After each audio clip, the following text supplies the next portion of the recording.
सभा चुनाव के बीच कांग्रेस से प्रवक्ताओं का पलायन जारी है। गौरव वल्लभ और रोहन गुप्ता जैसे प्रवक्ताओं के बाद अब राधिका खेड़ा ने भी कांग्रेस छोड़कर बीजेपी का दामन थाम लिया है। कांग्रेस से इस्तीफा देने के एक दिन बाद ही राधिका खेड़ा ने दिल्ली स्थित बीजेपी मुख्यालय में पार्टी की सदस्यता ले ली।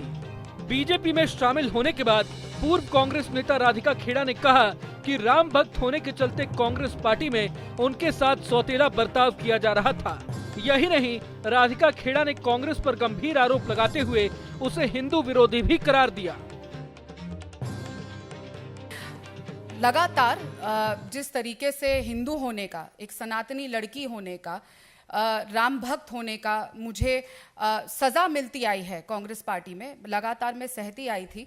हमेशा से मैं ये सोचती थी, जब लोग कहते थे कि कांग्रेस राम जी की विरोधी नहीं है, क्योंकि हम तो समझते थे कि कांग्रेस पार्टी तो महात्मा गांधी जी की पार्टी है, जहाँ पे हर सभा की शुरुआत रघुपति राघव राजा राम से होती थी। लेकिन आज की कांग्रेस महात्मा गांधी जी की कांग्रेस नहीं है। आज की कांग्रेस राम जी की विरोधी कांग्रेस है, हिंदू की विरोधी कांग्रेस है। मेरी जननी जो खुद इतनी बड़ी राम भक्त है, जिनको लेके मैं राम लल्ला के दर्शन करने गई, मेरा पूरा परिवार राम भक्त है। और जब राम मंदिर बना और मूर्ति की स्थापना हुई, जिस तरीके से हमने अपने घर में उसको मनाया, उसको लेकर जितना कष्ट भारतीय राष्ट्रीय कांग्रेस को हुआ, और उसके चलते जिस तरीके से एक षड्यंत्र मेरे खिलाफ रचा गया, और माता कौशल्या के धरती पे राम जी के ननिहाल में मेरे साथ जो दुर्व्यवहार किया, उससे पीड़ित होके आज मैं बोलते हुए भी ये कांप रही हूँ, जब मैं उस पल को वापस जीती हूँ। ये सिर्फ मोदी जी की गारंटी की सरकार थी कि बेटी वहाँ सुरक्षित थी और वहाँ से सुरक्षा से यहाँ पर पहुँच सकी। और मैं बहुत बहुत धन्यवाद देती हूँ नरेंद्र मोदी जी का, श्री अमित शाह जी का, और साथ ही राष्ट्रीय अध्यक्ष श्री जेपी नड्डा जी का, कि उन्होंने मुझे मौका दिया है कि मैं राम लल्ला के इतने विशाल परिवार का आज हिस्सा बन सकूं और भारतीय जनता पार्टी में शामिल हो सकूं। बता दें कि राधिका खेड़ा ने कांग्रेस से इस्तीफा देने के बाद छत्तीसगढ़ कांग्रेस के नेता सुशील आनंद शुक्ला पर गंभीर आरोप लगाए थे। खेड़ा ने कहा था कि सुशील आनंद ने अपने दो साथियों के साथ रायपुर के पार्टी ऑफिस में उनके साथ अभद्रता करने की कोशिश की थी।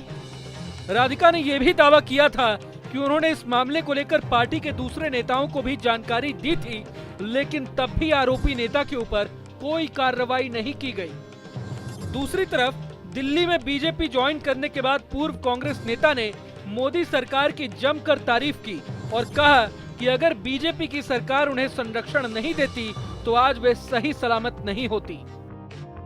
आज मैं अगर आपके समक्ष यहाँ बैठी हूँ तो वो सिर्फ इसीलिए क्योंकि छत्तीसगढ़ में मोदी जी की गारंटी की सरकार है, जिसके संरक्षण में मैं आज यहाँ पहुँच पाई।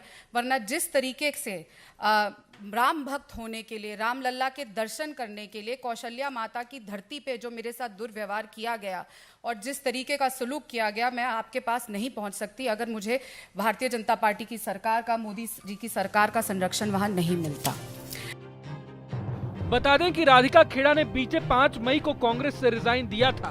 वे पिछले करीब 22 साल से कांग्रेस में थी।